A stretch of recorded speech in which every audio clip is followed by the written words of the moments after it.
रायगड महाराष्ट्रासह देश विदेशातील ताज्या बातम्या पाहण्यासाठी मॅक्स इंडिया लाईव्ह चॅनलला सबस्क्राईब करा आणि बेल आयकॉन दाबायला विसरू नका.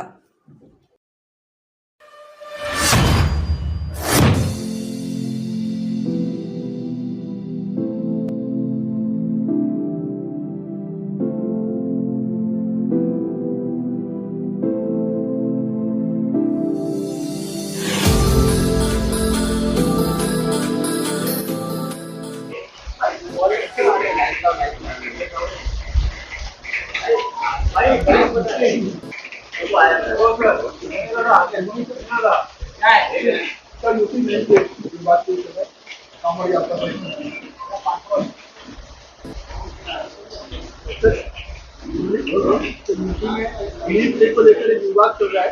सहयोगी दल ने भी इसको अपोज किया था. देखिए, बात सहयोगी दल की नहीं है,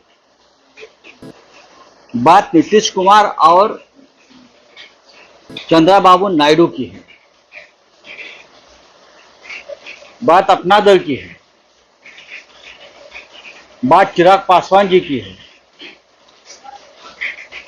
जो लोग भारतीय जनता पार्टी के ऐसी जो करतूत है, डिवाइड एंड रूल, देश तोड़ने वाली ये बातें हैं, समाज को तोड़ने वाली ये बातें हैं. और एक बार लोकसभा में सबक मिला है बीजेपी को कि देश तोड़ने वाले लोगों को हम वोट नहीं देंगे. ये कौन सा नया खेल है? ये हमारा श्रद्धा का विषय जरूर है. कावड़ यात्रा हो, अयोध्या हो, काशी हो, मथुरा हो, ये हमारे श्रद्धा का विषय है और हमने भी उसके लिए संघर्ष किया है.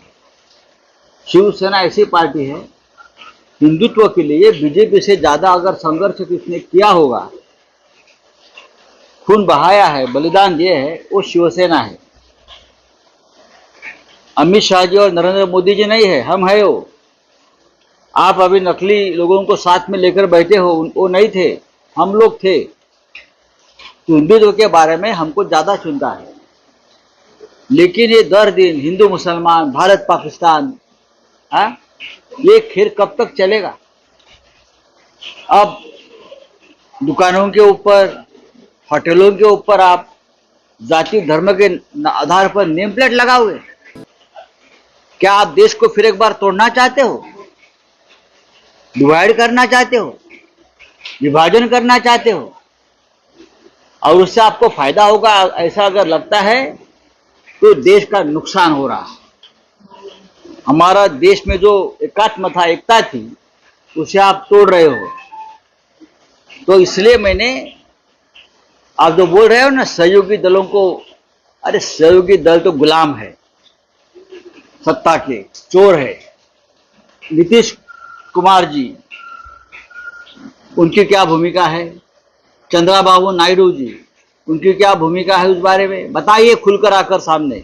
चिराग पासवान जी को बोलिए, आकर खुलकर बताइए, हिम्मत है तो बताइए. जो आसाम के सीएम है, उन्होंने कहा है कि राहुल गांधी को पॉपुलेशन कंट्रोल करने का जॉइंट एडमिनिस्ट्रेटर बनाना चाहिए. देखिए, ये जो व्यक्ति है आसाम का मुख्यमंत्री,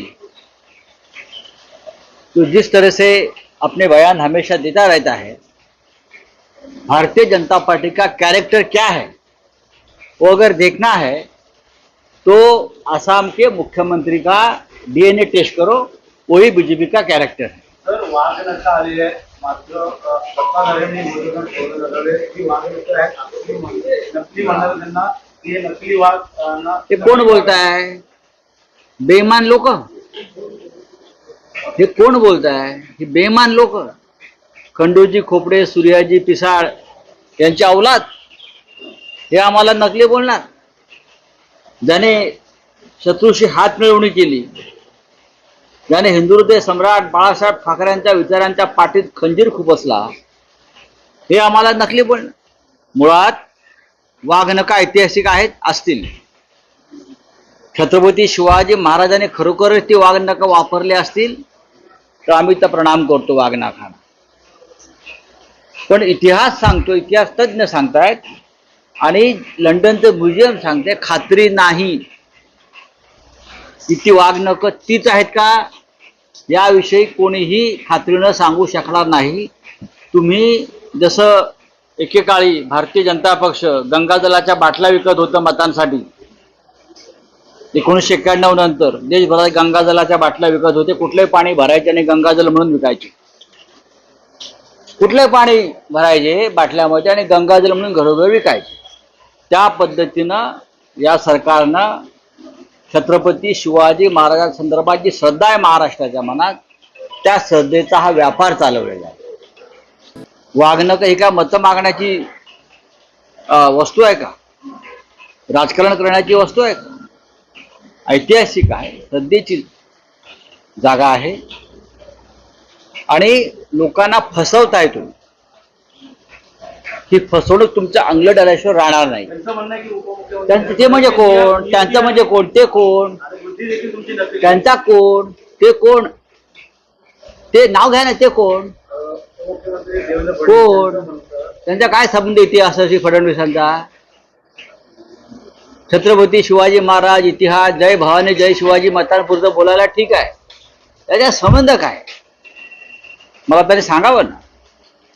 भारतीय जनता पक्षाचा कोणत्या तरी इतिहासाशी संबंध आलाय का?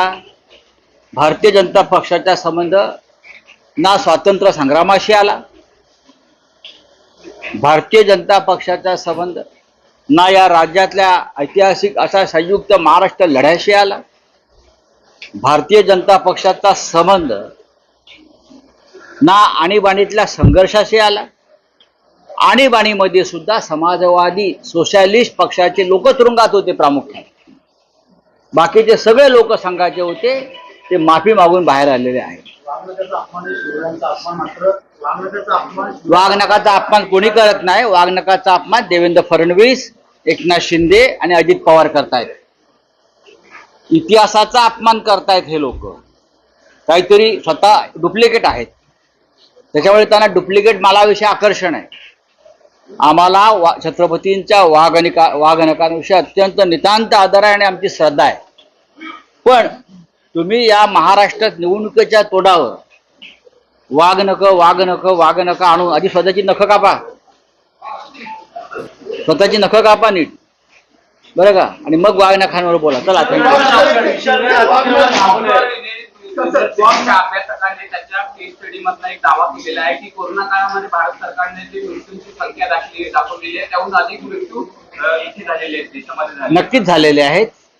नरेंद्र मोदी आणि त्यांच्या सरकारनं हा आकडा लपवण्याचा प्रयत्न केला.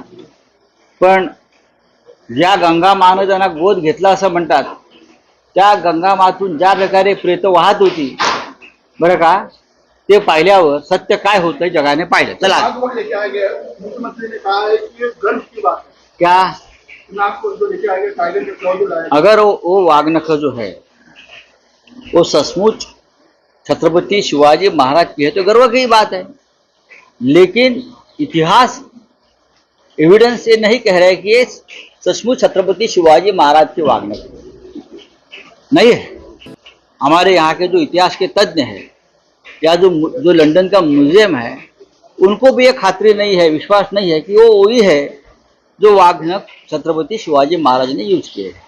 तो ये चुनाव है, चुनाव के जुमले चल रहे हैं, उसमें ये भी एक है. Thank you.